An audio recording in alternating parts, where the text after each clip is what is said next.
दक्षिण दिल्ली के छतरपुर के सतबड़ी गांव के सामने वन्य क्षेत्र में 1100 पेड़ काटे जाने का मामला, सुप्रीम कोर्ट की इजाजत के बिना 1100 पेड़ काटे जाने का मामला लगातार गरमाया हुआ है।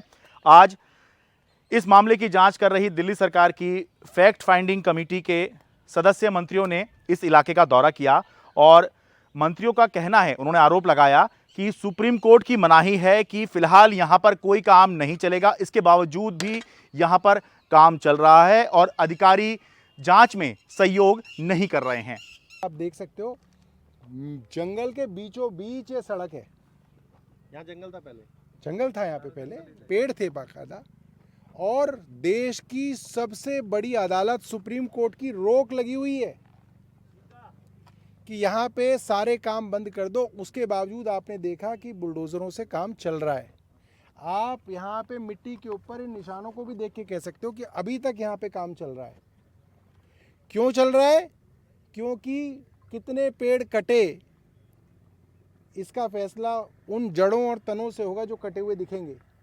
तो उनको भी उखाड़ के उनको भी निपटा दिया जाए और उनके ऊपर भी मिट्टी की एक लेयर डाल दी जाए, इसकी साजिश भी डीडीए द्वारा चल रही है। दूसरा, हमने भी अब फैक्ट फाइंडिंग कमेटी में देखा है कि लगातार अफसर बहाने बना रहे हैं, कागज नहीं दे रहे हैं, मीटिंग्स में नहीं आ रहे हैं। तो ये बिल्कुल साफ है कि ऊपर से अफसरों को आदेश मिल रहा है, अफसरों को ये डायरेक्शन है कि किसी को प्रोटेक्ट किया जाए। लेकिन ये दिल्ली वालों के लिए बहुत चिंता की बात है। दिल्ली के रिज एरिया यानी कि ऐसे वन्य क्षेत्र में अगर एक भी पेड़ काटना है तो उसके लिए सुप्रीम कोर्ट की अनुमति अनिवार्य है। लेकिन सुप्रीम कोर्ट इस बात से नाराज है कि उसकी अनुमति लिए बिना डीडीए ने इस इलाके में सड़क चौड़ी करने के नाम पर इतने सारे पेड़ कैसे काट दिए। सुनवाई के दौरान सुप्रीम कोर्ट ने मौखिक टिप्पणी भी की और पूछा कि क्या ये जो पेड़ काटे गए हैं ये एलजी के कहने पर काटे गए हैं, क्योंकि सुप्रीम कोर्ट के सामने जो डॉक्यूमेंट्स हैं उसमें ये दिखाई दे रहा है कि एलजी ने यहाँ पर विजिट की थी। हालांकि सुप्रीम कोर्ट ने अभी ऐसा कोई फाइनल ऑर्डर नहीं दिया, कोई निष्कर्ष नहीं निकाला कि एलजी ने ही यहाँ पर पेड़ कटवाने का आदेश दिया है। लेकिन दिल्ली सरकार, आम आदमी पार्टी एलजी को ही घेर रहे हैं कि उन्होंने ही यहाँ पर विजिट की थी और सारे जो यहाँ पर पेड़ कटे हैं वो एलजी के कहने पर ही काटे गए हैं। बीजेपी का कहना है कि यहाँ पर जो पेड़ काटे गए हैं, बीजेपी का दावा है कि यहाँ पर जो पेड़ काटे गए हैं ये मुख्यमंत्री अरविंद केजरीवाल की अनुमति के बाद ही काटे गए हैं। हालांकि जो डॉक्यूमेंट बीजेपी दिखा रही है उसमें यह स्पष्ट नहीं हो रहा कि ये जो पेड़ काटने की बात हो रही है, जिसमें मंजूरी दी जा रही है, ये कहाँ के हैं। इसमें यह स्पष्ट नहीं है कि ये यहीं के बारे में बात हो रही है या कहाँ के बारे में बात हो रही है। लेकिन इस पर फर्दर जो है आम आदमी पार्टी या दिल्ली सरकार का कहना है कि अगर बीजेपी के पास ऐसे डॉक्यूमेंट हैं कि अरविंद केजरीवाल ने कटवाए हैं तो वो सुप्रीम कोर्ट में ऐसे डॉक्यूमेंट्स दिखा सकते हैं। लेकिन हकीकत इनको भी मालूम थी। 23 जनवरी 2024 को ये फाइल अप्रूव की जाती है जिस पर गोपाल राय के सिग्नेचर है, अरविंद केजरीवाल के सिग्नेचर है, और एलजी को फाइल भेजी जाती है। उस नोट में जो आखिरी लाइन है वो मैं आपको एक बार, या तो पूरा एक बार दिखा दें, जरा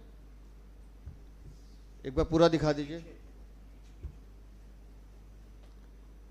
ये उस फाइल की नोटिंग है। ये 23/1/2024 को गोपाल राय के सिग्नेचर हैं।